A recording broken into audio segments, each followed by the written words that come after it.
Minha diretoria, o ano de 2022 do Vasco foi um ano de time pequeno. E para explicar por que eu estou usando essa frase para abrir a avaliação, a retrospectiva do Vasco em 2022, eu vou usar alguns dados estatísticos muito fáceis para você compreender. Primeiro, uma subida da Série B extremamente dramática, feita na última rodada, no último jogo, de uma forma caótica, que já mostra que já foi um ano que não condiz com o tamanho do Vasco. Né? O Vasco tem que estar sempre entre os primeiros da Série A. Esse é o tamanho do Vasco. Um déficit grandioso de dinheiro no clube, investimentos muito perto de zero em contratação de jogador. O jogador mais caro, o Vasco contratou o Ignaldo por 120 mil euros. Todos os outros jogadores a custo zero, empréstimo, etc. Não vendeu nenhum jogador em 2022 por um bom valor ou por algum valor significativo. E ainda tem aí a contratação na temporada 21-22, que as contratações elas são consideradas por temporada 21-22 pelas janelas internacionais. Tem a venda do Arthur Salles, 3 milhões, o Natan por 1 milhão e 200 e tal. Mas assim, nos últimos anos, se você pegar 21, 22, especialmente 22, que é o ano que eu me refiro, o Vasco vendeu muito pouco e comprou menos ainda. O investimento do Vasco é de cerca de 3 milhões de euros nas últimas 2 temporadas. Então assim, não é um time que tem capacidade de investir. Ainda assim tem problemas de salário, tem problemas com dinheiro, etc. Então isso é um resultado bem ruim, um resultado de time pequeno. São valores de um time pequeno, que não é o caso do Vasco. Eu vou chegar na SAF. Desempenho desportivo, já falei da Série B. O Vasco teve um momento muito legal na Série B, naquela época do jogo do Cruzeiro, no Maracanã, que o Vasco vinha de várias vitórias, disputava a liderança, Maracanã com 60 e poucas mil pessoas. De repente a coisa degringolou, o Vasco não funcionou mais e terminou o ano se arrastando, jogando muito mal, inclusive. Vou passar pelos jogadores, mas antes quero falar da Copa do Brasil, que era uma oportunidade que o Vasco tinha de ganhar dinheiro e, por que não, talvez almejar até chegar longe numa disputa de título, alguma coisa. O Vasco foi eliminado pelo Juazeirense da Bahia, perdendo o jogo nos pênaltis por 5-3. Não dá, né, gente? Pelo amor de Deus. Né? Isso na segunda eliminatória. A primeira passou pela Ferroviária ganhando de 1-0. Campeonato Carioca, perdeu na semifinal os 2 jogos pro Flamengo por 1-0. Não tem nada de absurdo nisso, né? Clássico e tal. Chegou na semifinal pelo menos, coisa que já aconteceu de não ter chegado.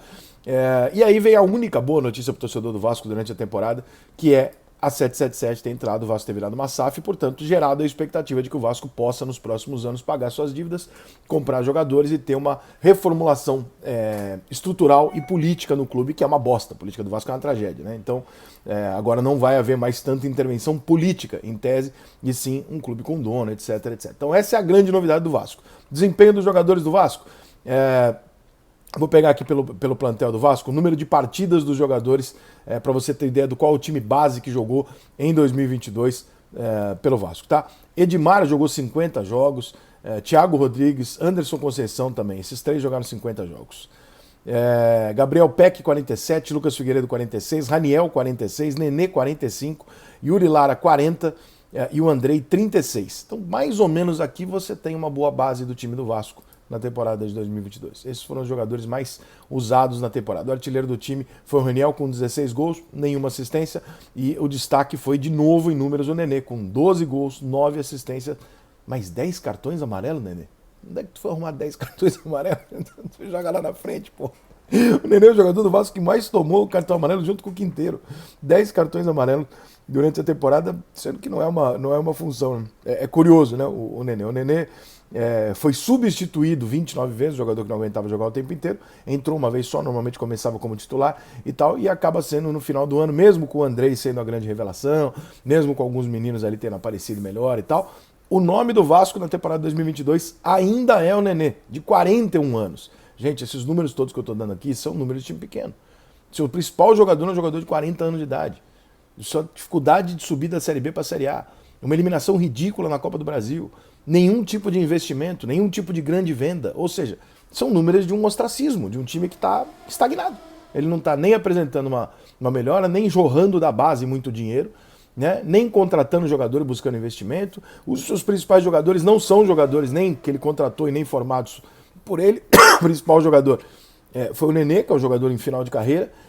O time com uma dificuldade tremenda, o torcedor não teve. O único momento de alegria que o torcedor teve durante o ano foi uma arrancada na Série B do Campeonato Brasileiro, onde o time parecia que subiria com tranquilidade e nem isso conseguiu.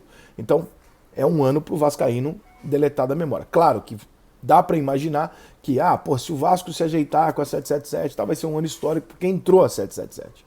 sem dúvida alguma. O Vasco vai ter virado uma SAF, vai acabar, em teoria, essa putaria política. O Vasco é o time, de todos os cenários políticos que eu conheço no futebol brasileiro, o Vasco está entre os 2 ou 3 assim, mais bizarros. Mas se não for o primeiro, tá?